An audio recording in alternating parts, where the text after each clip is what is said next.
তখন আমরা চুপচাপ বসে থেকে দর্শকের ভূমিকা পালন করবো না, বরঞ্চ সুলতান মাহমুদ গজনবীর পেশে ওই সকল মূর্তিগুলোকে ঘুরিয়ে দিয়ে মসজিদগুলোকে উদ্ধার করেই খেলতে হবে না। প্রয়োজনে বাংলা উলামায়ে কেরাম দ্বিতীয় গজওয়াতুল হিন্দের ঘোষণা দিয়ে যুদ্ধের জন্য প্রস্তুত হবে, যুদ্ধের জন্য প্রস্তুত।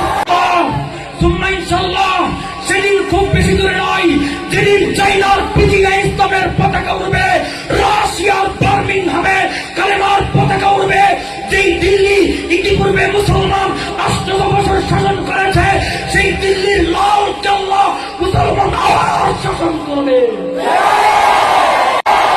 ইনশাআল্লাহ। সুম্মা ইনশাআল্লাহ সেদিন খুব বেশি দূরে নয়, যেদিন আমেরিকার ওয়াশিংটন আর হোয়াইট হাউসের ছাদের উপরে ইসলামের পতাকা কালেমার পতাকা পক পক করে উঠতে থাকবে, পক পক করে উঠতে থাকবে।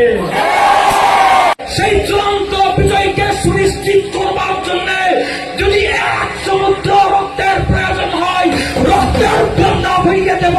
যদি জীবনের প্রয়োজন হয়, লাশের উপর লাশ পড়বে, শত লাশকে অতিক্রান্ত করে আবার যুদ্ধ হবে, আবার যুদ্ধ হবে, আবার যুদ্ধ হবে। हम अस्हाब के खादिम, हम अस्हाब के खादिम, उनके नौकर है, अहले बैत नबी के घर के नौकर। हम अस्हाब के खादिम, हम अस्हाब के खादिम, उनके नौकर है, अहले बैत नबी। মোহতারাম হাজিরিন, সময় সংক্ষিপ্ত, বিষয় ভিত্তিক নির্ধারিত। আজ আমার আলোচ্য বিষয় জিহাদের গুরুত্ব ও ফজিলত। আল্লাহ চাহে তো উক্ত বিষয়ের উপর রেফারেন্স ভিত্তিক সময় সাময়িক কিছু মৌলিক আলোচনা করে দিতাম। ওয়া তৌফিক ইল্লা বিল্লাহ। প্রিয় উপস্থিতি, আল্লাহর নবী বিশ্বনবী মুহাম্মদুর রাসূলুল্লাহ সাল্লাল্লাহু আলাইহি ওয়াসাল্লাম এই জিহাদের সুমহান মর্যাদাকে রক্ষা করার জন্য 27টি যুদ্ধে অংশগ্রহণ করেছেন। প্রয়োজনের খাতিরে 70টিরও অধিক সারিয়া প্রেরণ করেছেন। আল্লাহর নবী বিশ্বনবী মুহাম্মদুর রাসূলুল্লাহ সাল্লাল্লাহু আলাইহি ওয়াসাল্লাম বিদায়ের পূর্বে আবু দাউদ শরীফের 2532 নং হাদিসের মধ্যে ইরশাদ করেন, আল জিহাদু মাউদিন ইলা ইয়াউমিল কিয়ামাহ, অর্থাৎ এই জিহাদ কিয়ামত পর্যন্ত অব্যাহত থাকবে। সুতরাং এই জিহাদ কিয়ামত পর্যন্ত চলবে। যারাই এই জিহাদকে অস্বীকার করবে তারাই কাফের। বিশ্বনবী মুহাম্মদুর রাসূলুল্লাহ সাল্লাল্লাহু আলাইহি ওয়াসাল্লাম উম্মতকে এই জিহাদের প্রতি উদ্বুদ্ধ করার জন্য আরো কিছু ভবিষ্যৎবাণী করেছেন। আল্লাহর নবী বিশ্বনবী মুহাম্মদুর রাসূলুল্লাহ সাল্লাল্লাহু আলাইহি ওয়াসাল্লাম বলেন, ইয়াজু কওমুন মিন উম্মতি ইফতাহুল্লাহু আলাইহিম হাত্তা ইয়াতু বিমুলুকিল হিন্দি মাগলুলিনা বিসসালাসিল, অর্থাৎ আমার একদল উম্মত গজওয়াতুল হিন্দে অংশগ্রহণ করবে, আল্লাহ তাআলা তাদেরকে বিজয় দান করবেন এবং কি তারা হিন্দুস্তানের রাজা বাদশাদেরকে শিকলবদ্ধ করবে। অনেক অনেক মুহাক্কিক মুহাদ্দিসিনে কেরাম বলেছেন গজওয়াতুল হিন্দ অনুষ্ঠিত হয়ে গেছে, কিন্তু আজ যদি আমরা একটু গভীরভাবে বর্তমান ভারত পরিস্থিতি পর্যবেক্ষণ করি, আমাদের সামনে স্পষ্ট হয়ে যাবে বর্তমান ভারত পরিস্থিতি পরিষ্কার গজওয়াতুল হিন্দের বার্তা বহন করছে। ভারতের উত্তর প্রদেশের বিজেপি নেতা রঞ্জিত বাহাদুর শ্রীবাস্তব বলেছে, অখণ্ড ভারত প্রতিষ্ঠা করতে হবে, হিন্দুয়ানি রাজত্ব কায়েম করতে হবে, নরেন্দ্র মোদীকে ভোট দিতে হবে।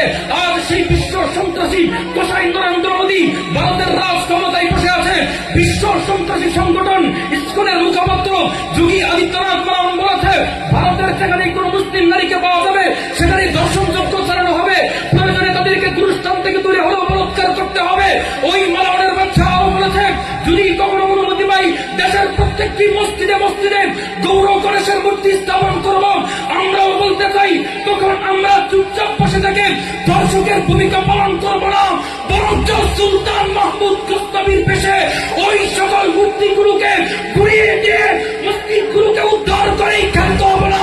প্রয়োজনে বাংলা উলামায়ে কেরাম দ্বিতীয় গজওয়াতুল হিন্দের ঘোষণা দিয়ে যুদ্ধের জন্য প্রস্তুত হবে, যুদ্ধের জন্য প্রস্তুত হবে।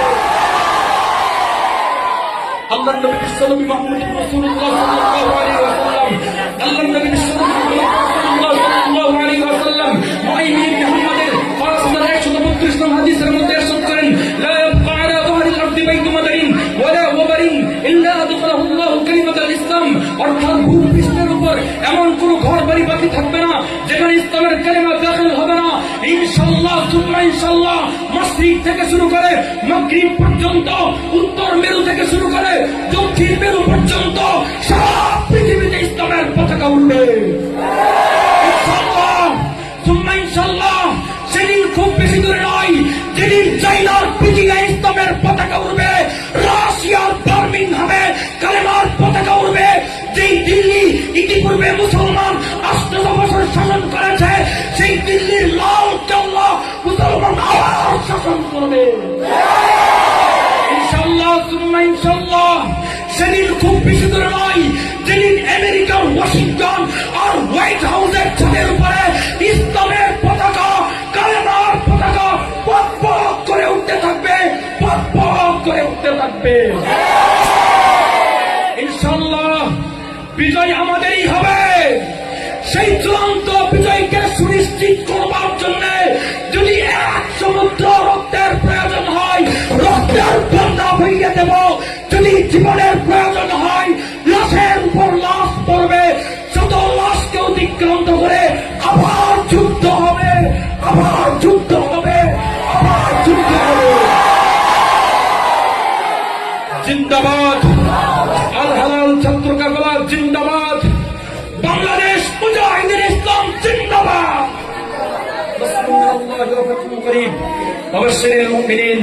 আসসালামু আলাইকুম ওয়া রাহমাতুল্লাহি ওয়া বারাকাতুহু।